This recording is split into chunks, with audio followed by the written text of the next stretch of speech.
Oui, parce que pour l'instant nous sommes en attente. La ville nous a promis de pouvoir organiser une fête foraine au Panorama. Et nous sommes un petit peu en discussion avec eux pour les problèmes de hauteur, parce que c'est un problème qui n'est toujours pas résolu. C'est un problème que l'on a soulevé depuis le tout début, dès la première année que nous sommes arrivés au Panorama. Et on pensait, comme la mairie est dans le silence depuis des mois, que quelque chose avait été trouvé pour que l'on puisse monter. Voilà. Il y a une semaine en arrière, on nous a dit que 38 mètres, c'était la hauteur autorisée au plus haut. Voilà. Au jour d'aujourd'hui, on nous parle de 16 mètres. Mais ce qu'il faut savoir, pour l'instant, ça concerne ce manège que vous êtes en train de filmer, mais pas que. Parce qu'en fait, si tous les forains s'installent comme à l'origine, en prenant en compte les dernières années où on était installé au Panorama, eh bien, il y a à peu près une vingtaine d'attractions qui ne pourraient pas s'installer. Parce que de 16 mètres, on descend très vite à 10 mètres, 8 mètres, et on arrive jusqu'à 4 mètres sur le fond. Donc on ne peut pas organiser une fête foraine avec un avenir et pour la rendre surtout attractive.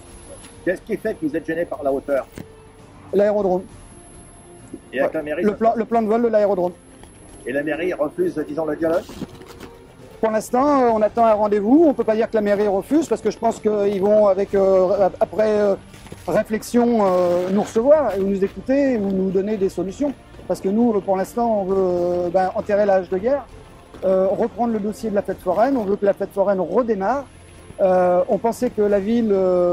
parce que depuis le début, on nous explique, lorsqu'on a fait notre retour aux Jacobins, on nous expliquait qu'une fête foraine telle qu'elle est actuellement n'a plus rien à faire en centre-ville pour les riverains, la gêne que ça peut occasionner, etc., etc.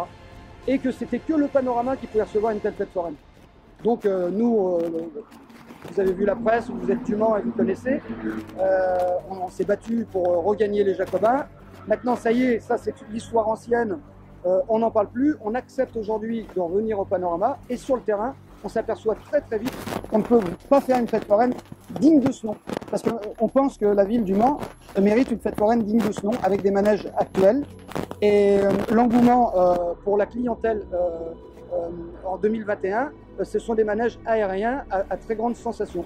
On ne peut pas faire une fête foraine avec que des manèges pour les enfants, que des pêches au canard, ou que des jeux, ou que des confiseries. Il faut un ensemble de choses. C'est comme un commerce sédentaire. Lorsqu'on installe dans une zone commerciale à l'extérieur, il faut des locomotives pour que les gens se déplacent, des grandes enseignes. Et nous, les grandes enseignes, on fait des manèges comme le Booster, comme le Moving Top, comme plein d'autres encore, des manèges qui sont à sensation et que les gens attendent et qui rendent la fête foraine jolie et attractive.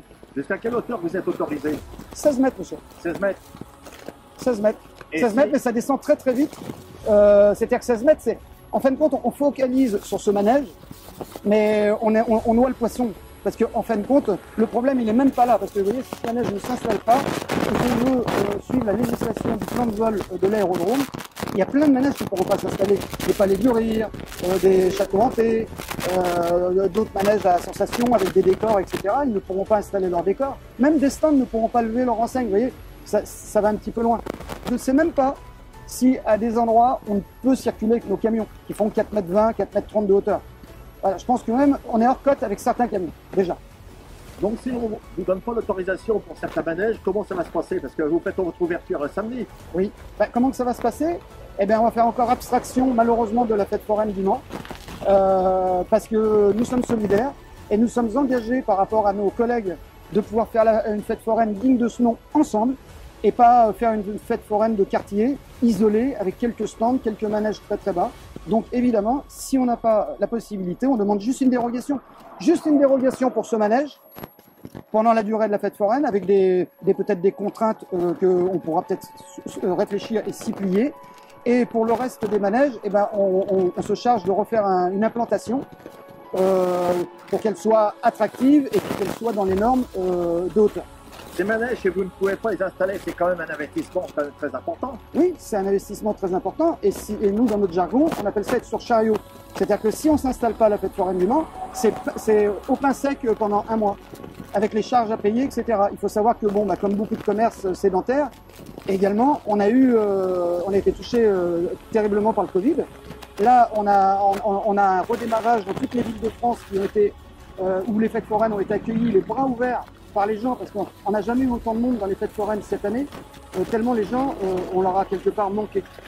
Et là, au Mans, je pense qu'au bout de presque 4 ans maintenant qu'il n'y a pas eu d'édition, je pense que les Manceaux nous attendent, 3 ans en 2018, je pense qu'ils nous attendent, que ça fait partie d'une belle culture où tout le monde peut s'amuser, même les plus défavorisés. Quoi. Je veux dire, et là, on a le terrain. On l'a contesté, certes. Des années, on l'a contesté. Là, aujourd'hui, ça y est, on dit OK, on va s'installer au panorama, mais maintenant, nous, on est dans la reconstruction. La reconstruction, c'est-à-dire, c'est pas s'installer nos manèges n'importe comment et n'importe quel manège. C'est réfléchir pour les années à venir. C'est-à-dire que nos fêtes foraines puissent évoluer avec des beaux manèges, avec des belles attractions. Les Manceaux, ils ont le droit d'avoir une belle fête foraine. Pourquoi les Manceaux, ils sont obligés d'aller à Tours, ils sont obligés d'aller à la Foire du Trône, etc. Moi, j'entends ça tout le temps quand je vois mes clients. Je les ai vus cet été lorsque j'étais installé sur une station balnéaire. Les clients, ils me disaient, nous, maintenant, on va aller à Tours, on va aller à Orléans, on va aller des endroits où la fête foraine, elle est belle. Voilà. Donc, pas d'autorisation, vous risquez de quitter les lieux. Bien sûr. Comment voulez-vous faillir à une parole d'un engagement de discussion pour les gens qui se sont investis dans un groupe de travail, d'autres qui ont subi des manifestations, qui ont subi le fait de ne pas travailler.